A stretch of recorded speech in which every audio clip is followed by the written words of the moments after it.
एक तरफ महायुद्ध का मिडिल ईस्ट फ्रंट खुल गया है तो दूसरी तरफ पुतिन यूक्रेन के खात्मे का खाका खींच चुके हैं। पिछले 24 घंटे में रूसी फौज ने इतना भीषण हमला किया है कि यूक्रेनी सेना हार के कगार पर पहुंच गई है। यूक्रेनी फोर्स ने जेलेंस्की को जो रिपोर्ट भेजी है उसमें कहा गया है कि यूक्रेन के पास सैनिक और हथियार खत्म हो चुके हैं। अगर फ्रंट लाइन पर जल्द ही सप्लाई नहीं भेजी गई तो अनर्थ हो जाएगा।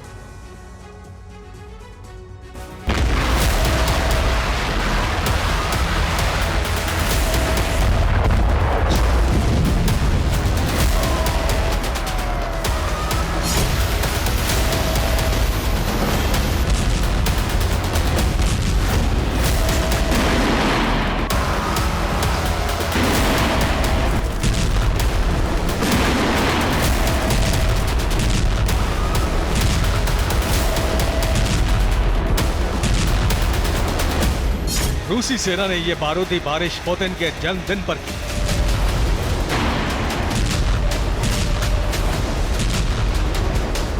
जिस वक्त पुतिन अपना 71वां जन्म दिवस मना रहे थे, उस वक्त यूक्रेन शोक दिवस मनाने को विवश हो गया।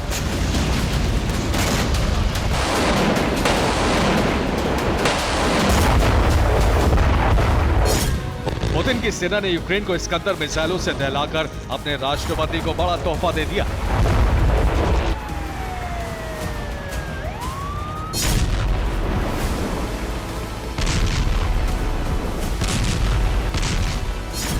पुतिन ने प्रतिशोध का नया मॉडल लॉन्च कर दिया है। इस मॉडल का नाम है चट हमला तो पट बदला।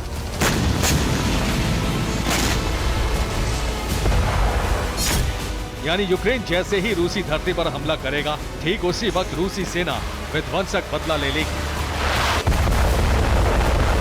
4 अक्टूबर को यूक्रेनी फोर्स ने रूस के S-400 को बेलगोरोद में तबाह किया था। 5 अक्टूबर को रूस ने इसका बदला लिया और खेरसोन साथ ही खार्किव में बड़ा नरसंहार कर डाला। 7 अक्टूबर को यूक्रेनी फोर्स ने मॉस्को और क्रीमिया पर ड्रोन हमला किया। रूस ने इस हमले को नाकाम कर दिया और इसी के साथ यूक्रेन के आधा दर्जन इलाकों में बारूदी बदला शुरू हो गया।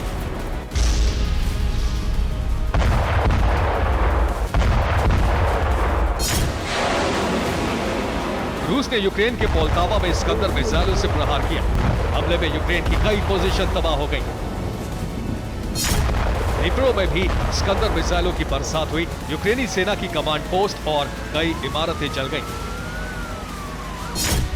भीषण हमले के साथ रूसी सेना ने कुपियांस्क पर करीब करीब कब्जा जमा लिया है।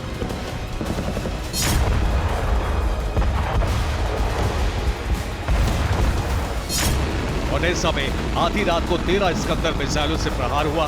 36 यूक्रेनी सैनिक मारे गए।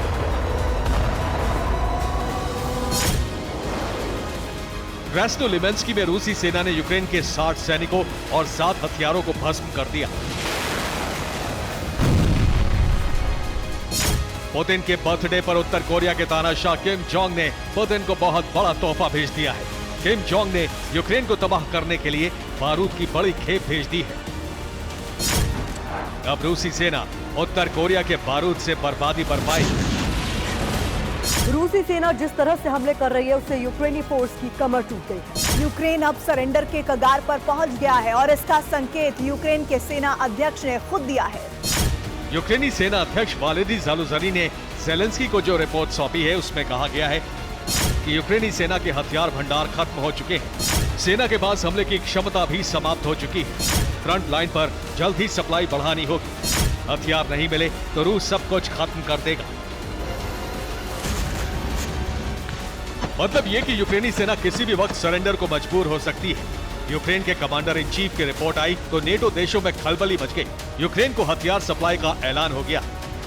अमेरिका यूक्रेन को 1663 करोड़ रुपए के हथियार देगा। ब्रिटेन 4990 करोड़ रुपए के हथियार देगा। अमेरिका के कहने पर पोलैंड पैट्रियट देने जा रहा है। इसके बदले अमेरिका ने उसे इजराइल से आयरन डोम दिलवाने का वादा किया है। जर्मनी भी पैट्रियट एयर डिफेंस सिस्टम दे सकता है। स्पेन यूक्रेन को 6 हॉक एयर डिफेंस सिस्टम देगा। पोलैंड में अब्राम्स ट्रेनिंग सेंटर खोला गया है। उधर ज़ेलेंस्की ने ड्रोन प्रोडक्शन बढ़ा दिया है। इस वक्त यूक्रेन की 200 से ज्यादा कंपनियां घातक ड्रोन बना रही हैं। इसके जवाब में पुतिन ने एटमी ब्लूप्रिंट को एक्टिवेट कर दिया है। पूरा वॉस्टनिक मिसाइल के बाद आर्कटिक में पुतिन एक और परमाणु धमाका करने जा रहे हैं। ये मिसाइल परीक्षण रूस के नोवाया जेमेलिया एम्प्टी बेस पर होने जा रहा है। रूस ने 12 अक्टूबर तक नोटाम जारी कर दिया है।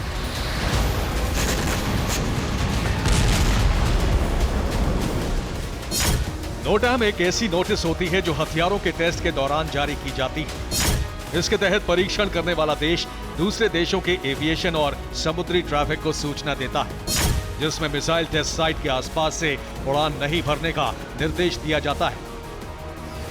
रूस ने यही नोटिस जारी किया है। इसका मतलब यह है कि आर्कटिक में रूस एक और परमाणु ब्लास्ट करने जा रहा है।